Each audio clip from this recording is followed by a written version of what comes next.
Shalom Bapak Ibu, saudara sekalian terkasih di dalam nama Tuhan Yesus Kristus, apa kabar? Puji nama Tuhan, di sore hari ini kita dapat kembali berjumpa dalam program Belajar Bareng Kejadian, program belajar Alkitab berseri bersama saya Pendeta Yesaya Siombing dari GPK Wonosobo. Mari sebelum kita belajar firman Tuhan lebih lanjut, sama-sama kita berdoa. Bapak, kami bersyukur buat kesempatan yang Kau beri kepada kami. Di sore hari ini kami akan belajar dari firman-Mu. Bukalah hati pikiran kami, mampukan kami ya Roh Kudus untuk mengerti, memahami, dan juga melakukan firman dalam kehidupan kami. Kami bersyukur, ini doa kami, di dalam nama Tuhan Yesus Kristus kami berdoa. Amin. Bapak Ibu Saudara sekalian, mari sama-sama kita akan melanjutkan pembelajaran kita. Saat ini kita sudah masuk di episode yang ke-52 dari Belajar Bareng Kejadian. Nah, yang saya berikan satu tema, saat harapan mulai sirna. Saat harapan mulai sirna. Dan kita melihat di episode yang lalu, kita belajar tentang awal mula dari hukum sunat yang tercatat di dalam Alkitab. Yaitu ketika Abraham beserta orang-orang yang ada di rumahnya, itu diperintahkan Tuhan untuk menyunatkan diri. Sehingga itu menjadi satu tanda perjanjian antara Allah dan juga Abraham.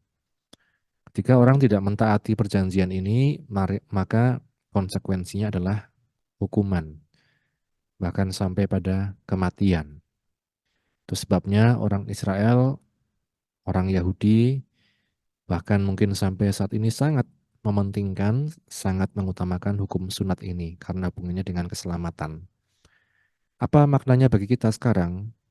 Di dalam Kristus dikatakan kalau kita baca ayat-ayat yang telah kita baca di waktu yang lalu, sunat itu adalah sunat di dalam hati, penanggalan segala sifat-sifat lama yang tidak sesuai dengan firman Tuhan. Apa relevansi hukum sunat bagi orang percaya? Tentu yang pertama kita menghormati adanya perjanjian antara Tuhan dengan manusia. Tetapi bukan lagi tentang fisik secara lahiriah sunat tersebut. Tapi kalau kita mengacu kepada apa yang Yesus lakukan dalam kehidupan kita, maka kita bisa bersyukur, kita bisa kembali mengingat bahwa kita diselamatkan bukan karena kita melakukan hukum Taurat, melainkan hanya karena anugerah Allah. Hanya oleh kasih karunia Allah, hanya iman di dalam Kristus Yesus itu yang menyelamatkan setiap kehidupan kita. Maka orang Kristen secara lahiriah tidak lagi diwajibkan sunat untuk selamat. Jadi bukan lagi keselamatan itu karena orang sunat atau karena melakukan hukum dengan begitu rupa. Bukan berarti juga hukum itu tidak penting, tetapi kita melihat, kita memaknai hidup ini bahwa keselamatan kita hanya oleh anugerah karena kita tidak mampu dengan kekuatan kita sendiri, tetapi Tuhan yang memampukan setiap kehidupan kita.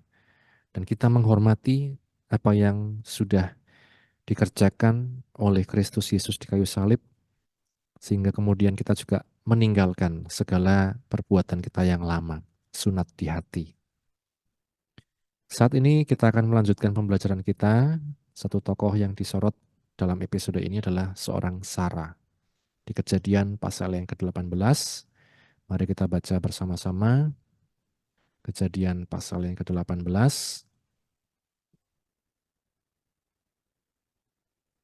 mulai ayat 1 sampai 15. Kejadian pasal 18 ayat 1 sampai 15. Kemudian Tuhan menampakkan diri kepada Abraham dekat pohon tarbantin di Mamre, sedang ia duduk di pintu kemahnya waktu hari panas terik. Ketika ia mengangkat mukanya, ia melihat 3 orang berdiri di depannya. Sesudah dilihatnya mereka, ia berlari dari pintu kemahnya, menyongsong mereka, lalu sujudlah ia sampai ke tanah, serta berkata, Tuanku, jika aku telah mendapat kasih Tuanku, janganlah kiranya lampaui hambamu ini. Biarlah diambil air sedikit, basuhlah kakimu dan duduklah, beristirahat di bawah pohon ini. Biarlah aku ambil sepotong roti supaya tuan-tuan segar kembali. Kemudian bolehlah tuan-tuan meneruskan perjalanannya, sebab tuan-tuan telah datang ke tempat hambamu ini. Jawab mereka, perbuatlah seperti yang kau katakan itu. Lalu Abraham segera pergi ke kemah mendapatkan Sara, serta berkata, segeralah ambil 3 sukat tepung yang terbaik, remaslah itu dan buatlah roti bundar. Lalu berlarilah Abraham kepada lembu sapinya.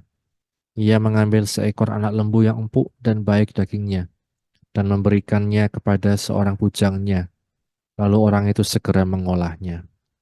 Kemudian diambilnya dadih dan susu serta anak lembu yang telah diolah itu. Lalu dihidangkannya di depan orang-orang itu, dan ia berdiri di dekat mereka di bawah pohon itu sedang mereka makan.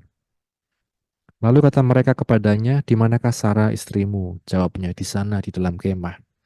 Dan firman-Nya, sesungguhnya aku akan kembali tahun depan mendapatkan engkau. Pada waktu itulah Sara istrimu akan mempunyai seorang anak laki-laki. Dan Sara mendengarkan pada pintu kemah yang di belakangnya. Adapun Abraham dan Sara telah tua dan lanjut umurnya, dan Sara telah mati haid.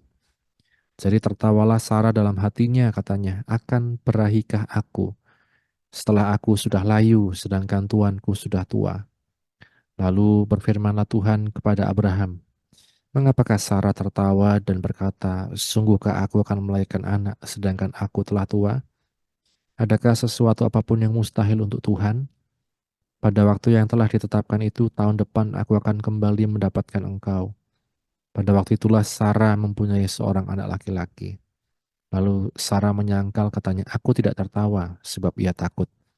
Tetapi Tuhan berfirman, tidak, memang engkau tertawa. Berbahagia setiap kita yang baca, mendengar, dan juga yang melakukan firman Tuhan. Bapak Ibu Saudara sekalian, kalau kita melihat ada kisah di sini, kalau menjadi gambaran bagaimana komunikasi yang sangat erat, sangat intim antara Tuhan dengan seorang Abraham, bapak orang beriman. Tuhan menampakkan diri kepada Abraham. Jadi kita melihat di sini bukan malaikat, bukan siapa, tapi Tuhan sendiri menampakkan diri. Jadi bukan dengan keinginan Abraham, tapi keinginan Tuhan. Tuhan mau menampakkan diri kepada Abraham dekat pohon terbantin di Mamre. Sedang Abraham duduk di pintu kemahnya waktu matahari panas terik. Waktu hari panas terik. Ia mengangkat mukanya, ia melihat 3 orang berdiri di depannya. Jadi menampakkan diri, kemudian ada kita melihat 3 orang berdiri di depannya. Banyak tafsiran Bapak Ibu Saudara sekalian. Ada yang menafsirkan ini ada malaikatnya yang menemani. Ada yang menafsirkan ini 3 pribadi yang adalah Tuhan, misalnya Trinitarian, gitu ya, Trinitas.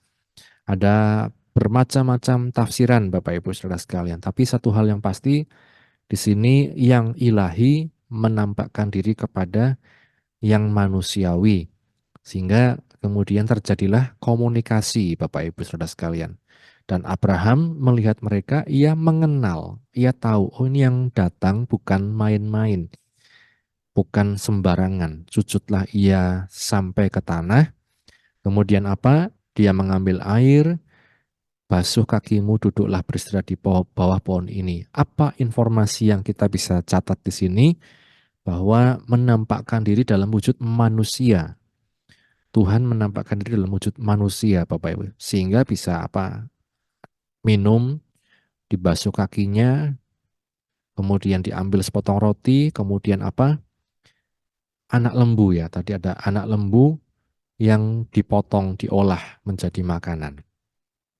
Jadi Bapak Ibu, ini kemudian kalau kita pikirkan, wah kok Tuhan secara roh tidak mungkin ya. Tapi di sini kita melihat di ayat pertama tadi, itu kuncinya Tuhan menampakkan diri. Dia mau menunjukkan dirinya dalam wujud manusia. Dan kita melihat ada satu topik yang menjadi bahasan di sini. Satu orang yang ditanyakan, yaitu siapa? Sara. Kata mereka kepadanya, di mana Sara istrimu? Jawabnya, di sana di dalam kemah. Menarik ya Bapak Ibu Saudara sekalian, tidak tanya yang lain tapi tanyanya tentang Sarah, istrimu. Di mana Sarah istrimu? Ya, di dalam kemah. Dan firman-Nya apa? Sungguhnya aku akan kembali tahun depan mendapatkan engkau, pada waktu itulah Sarah istrimu akan mempunyai seorang anak laki-laki. Kalau kita melihat secara kondisi Sarah, Bapak Ibu Saudara sekalian, di mana dikatakan sendiri bahwa dia telah tua, dan bahkan dia telah katakan sih bagaimana aku seorang yang telah tua, lanjut umur, layu ya dalam arti kemudian mati haid, tidak lagi apa menstruasi dan lain sebagainya. Secara manusia tidak mungkin untuk melahirkan. Tetapi apa yang terjadi pada Sarah? Kita melihat Tuhan justru mengatakan pada waktu seperti ini tahun depan engkau akan punya seorang anak laki-laki. Kita melihat apa yang dialami Sarah Bapak Ibu di hari-hari sebelumnya, bagaimana dia melihat Hagar, hamba yang diberikannya kepada Abraham, justru kemudian ketika dia tahu dia hamil, menjadi sombong kepada Sarah, berubah sikap. Kemudian mengalami pergolakan emosi Sarah ini Bapak Ibu Saudara sekalian. Proses hidupnya luar biasa. Dalam satu penantian, apakah benar saya akan punya anak? Ini kan yang menjadi pertanyaan Sarah di dalam hatinya. Hari makin berlanjut, tahun makin berganti, tahun terus berganti, dan sampai kemudian datanglah tiga orang ini ya, yang merupakan perwujudan ketika Tuhan menampakkan diri kepada manusia. Apa yang tidak mungkin bagi Allah, ya dikatakan tadi oleh firman Tuhan. Kalau kita lihat lagi dalam responnya, ayat 11, adapun Sarah, Abraham dan Sarah telah tua dan lanjut umurnya dan Sarah telah mati haid. Jadi tertawalah Sarah dalam hatinya, katanya, akan berahikah aku setelah aku sudah layu sedangkan tuanku sudah tua? Lalu berfirmanlah Tuhan kepada Abraham, mengapakah Sarah tertawa dan berkata, sungguhkah aku akan melahirkan anak sedangkan aku telah tua? Adakah sesuatu apapun yang mustahil untuk Tuhan? Pada waktu yang telah ditetapkan itu, tahun depan aku akan kembali mendapatkan engkau. Pada waktu itulah Sarah mempunyai seorang anak laki-laki. Ini luar biasa Bapak Ibu. Yang pertama tadi kita ditunjukkan bagaimana Tuhan menampakkan diri dalam wujud manusia. Itu hal yang tidak mungkin bagi manusia. Untuk bagaimana Tuhan datang dalam arti berkenan. Ya, kalau Tuhan tidak menunjukkan diri, menyamakan dirinya dengan manusia, tidak mungkin terjadi perjumpaan itu. Karena manusia tidak dapat melihat Tuhan. Itu adalah sesuatu yang tidak mungkin, sesuatu yang sangat luar biasa. Di sisi lain kita melihat janji Tuhan kepada Sarah dan Abraham juga sesuatu yang tidak mungkin. Dalam arti bahwa aku sudah layu, tuanku sudah tua, akan berahikah aku? Ya. Sarah telah mati haid. Abraham dan Sarah lanjut umurnya. Itu sesuatu yang tidak mungkin. Jadi ada berbagai macam ketidakmungkinan ketika kita melihat cerita ini. Tetapi kemudian apa yang dikatakan Tuhan di ayat 14? Adakah sesuatu apapun yang mustahil untuk Tuhan? Ini Bapak Ibu Saudara sekalian. Kita yang saat ini sedang dalam pergumulan apapun, yang bagi kita tidak mungkin, bagi orang lain juga tidak mungkin, kita punya satu jalan, yaitu ketika kita berseru kepada Tuhan, kita mengandalkan Tuhan, dan kita percaya kepada janji Tuhan. Jadi bukan hanya kepada apa yang terlihat, tetapi apa yang difirmankan Tuhan. Dikatakan, adakah sesuatu apapun yang mustahil untuk Tuhan? Maka dari itu kita belajar dari respon Sarah, Bapak Ibu Saudara sekalian. Ketika dia merespon perkataan Tuhan tentang dia akan memiliki anak, dikatakan dia tertawa di dalam hatinya. Jadi bukan tertawa terbahak-bahak, tertawa di dalam hatinya. Saya tidak bisa menggambarkan karena tertawa di dalam hati itu seperti apa gitu ya. Tapi Tuhan yang mengerti hati manusia sampai yang terdalam. Tuhan yang mengerti hati manusia sampai yang terdalam, dia tahu kalau orang itu meragukan firman-Nya. Bapak Ibu, kalau kita melihat satu contoh lain, ketika Zakaria dikatakan dia akan memiliki anak dan akan dinamakan Yohanes Pembaptis, dia mengalami proses bagaimana mungkin gitu ya, mempertanyakan. dan konsekuensinya dia kemudian bisu sampai Yohanes Pembaptis lahir. Kita bisa melihatnya di Injil ya, Injil Lukas, cerita tentang Yohanes Pembaptis kelahirannya. Dan Bapak Ibu kita melihat Sarah ketika dia merespon dengan tertawa dalam hati, masih untung ya, dia tidak harus kemudian bisu dan lain sebagainya. Tapi Tuhan membiarkan, Tuhan kemudian melihat ini proses yang dialami oleh seorang wanita yang begitu putus asa, proses yang dialami seorang wanita yang begitu mempertanyakan apakah janji Tuhan itu benar-benar ada dalam hidupnya, benar-benar terjadi dalam hidupnya. Nah, kita pun belajar Bapak Ibu Saudara sekalian, secara manusiawi kita bisa meragukan, kita bisa tidak percaya, kita bisa mungkin bertanya-tanya, apakah benar Tuhan yang sedang Engkau janjikan ini akan terjadi pada saya? Tapi kemudian kita kembali kepada firman Tuhan, apa yang firman Tuhan katakan? Adakah sesuatu apapun yang mustahil bagi Tuhan untuk Tuhan? Dan ketika dikatakan ini, ayat yang ke-15, lalu Sarah menyangkal katanya, aku tidak tertawa sebab ia takut. Tetapi Tuhan berfirman, tidak, memang engkau tertawa. Kita lihat Bapak Ibu Saudara sekalian, dia takut Sarah ini. Wah, saya kok ketahuan tertawa. Tapi Tuhan berfirman, tidak, engkau memang tertawa. Dan kita melihat di sini Tuhan tidak kemudian langsung menghukum Sarah karena dia tidak percaya, karena dia tertawa dalam hatinya. Tapi Tuhan membiarkan Sarah untuk melihat sendiri apakah janji itu akan benar-benar terjadi dalam hidupnya. Tidak dikatakan kemudian lalu Sarah begitu percaya pada apa yang dikatakan firman Tuhan. Tapi dikatakan firman Tuhan, Sarah menyangkal, ia takut. Ya, dan tidak dikatakan selanjutnya seperti apa. Tuhan memberikan kesempatan kepada kita sebagai manusia, Bapak Ibu Saudara sekalian, bahwa iman kita tidak selalu sama, tidak selalu hebat, tidak selalu luar biasa. Ada saatnya di mana ketika kita mendengar firman Tuhan, janji Tuhan, justru kita kemudian ragu, tidak yakin apakah Tuhan benar-benar akan menggenapi janjinya. Tapi Tuhan dalam kasih-Nya membiarkan kita melewati proses hidup kita, hari demi hari, tahun berganti tahun, sehingga kita kemudian melihat, oh ternyata benar janji Tuhan terjadi dalam hidup saya. Karenanya Bapak Ibu Saudara sekalian, mari kita belajar saat harapan mulai sirna, kita mulai putus asa, kita mulai kemudian mungkin berpikir bagaimana caranya agar saya pakai cara lain lah, tidak usah percaya sama Tuhan Yesus dan lain sebagainya. Tuhan datang kepada kita, Tuhan justru datang kepada kita untuk kembali mengingatkan kita tentang janjinya. Dia yang adalah Allah menyamakan diri dengan manusia. Untuk apa kemudian menjadi sama dengan manusia? Untuk menebus setiap kehidupan kita sebagai manusia. Itulah yang terjadi ketika Yesus datang ke dalam dunia ini untuk menjadi tebusan bagi setiap kita manusia berdosa. Nah, karenanya kita bersyukur atas anugerah Tuhan, inisiatif Tuhan, kasih Tuhan yang mau datang kepada kita manusia berdosa yang tidak layak ini. Dan kita bersyukur atas anugerah Tuhan, tetaplah percaya, setia dalam tiap proses yang kita lewati dalam hidup ini. Mari sama-sama kita berdoa. Bapak, kami bersyukur buat firman-Mu yang telah kami baca, kami dengar, kami renungkan. Menolong kami Tuhan untuk tetap percaya kepada firman-Mu di tengah segala situasi yang membuat kami ragu, membuat kami terus menunggu-nunggu, membuat kami terus bertanya-tanya. Tapi Engkau sendiri yang justru datang kepada kami Tuhan.